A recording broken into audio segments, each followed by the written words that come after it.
Football supporters are betraying their backgrounds, shared histories and struggles, as well as the dedication of some who follow under the same sporting banner as themselves, whenever they mock the poverty of other places.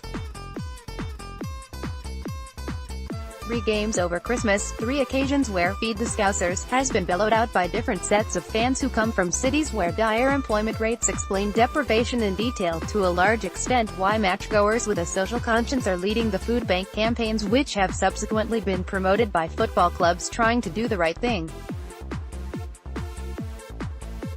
When Manchester United came to Anfield 11 days ago, many had travelled from Victoria, a train station where rough sleepers try to get warm. This had been the site, indeed, which prompted Andy Burnham, the region's Metro Mayor, to donate 15% of his salary to help tackle homelessness, a feature of life in a city whose Bishop, Rev. David Walker, has accused ministers of taking their eye off the ball on poverty, warning that the crisis in Manchester is now at an unparalleled level, with the poorest families torn apart by welfare cuts that have led to destitution on an unprecedented scale.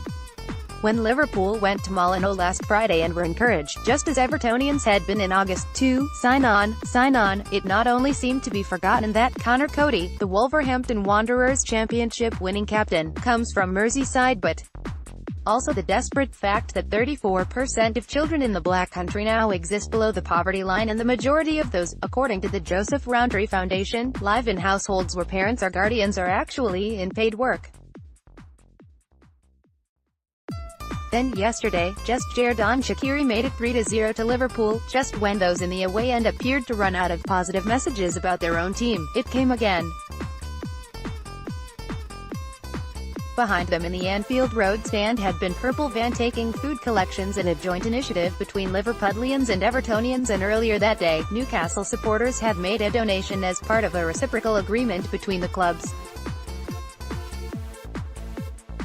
Created with sketch. Pierre-Emerick Aubameyang. It is a significant and perhaps inconvenient truth that since its launch 22 months ago, the NUFC Fans Food Bank has emerged one of the biggest in the country, having taken in nearly £170,000 worth of goods, which accounts for more than 30% of all donations across a city which has more food banks than any other in Britain outside London.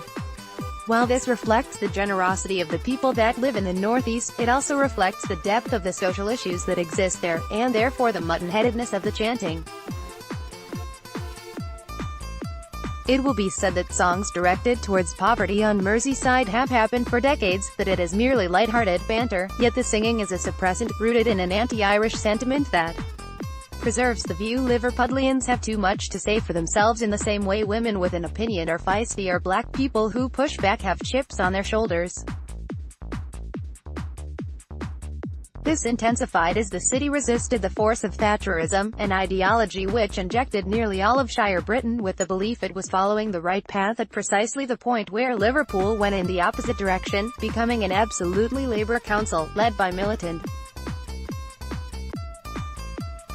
16 months after the 1983 general election that illustrated this swing, came the release of the Band-Aid song that gave football supporters the ammunition they needed, again, just at the point where jealousy towards Merseyside's football teams heightened, with Liverpool and Everton winning 8 out of the 10 First Division championships during the 1980s.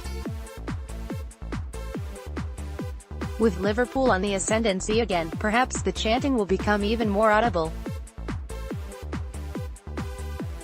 Perhaps it only happened against United because of old-fashioned rivalry. Perhaps it only happened at Molineux because of ignorance. Perhaps it only happened yesterday because some Newcastle supporters were fed up with the crap being served up in front of them, fed up with Mike Ashley.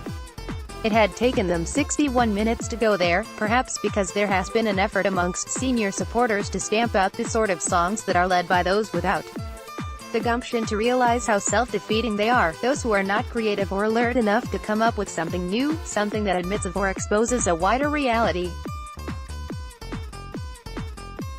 The chanting needs to stop. Our cities are under attack and we need to stick together, Bill Corcoran, a leading volunteer in the food bank campaign, told The Independent in November. Those kinds of chants are divisive. Nobody should be singing them. Follow The Independent Sport on Instagram here, for all of the best images, videos and stories from around the sporting world.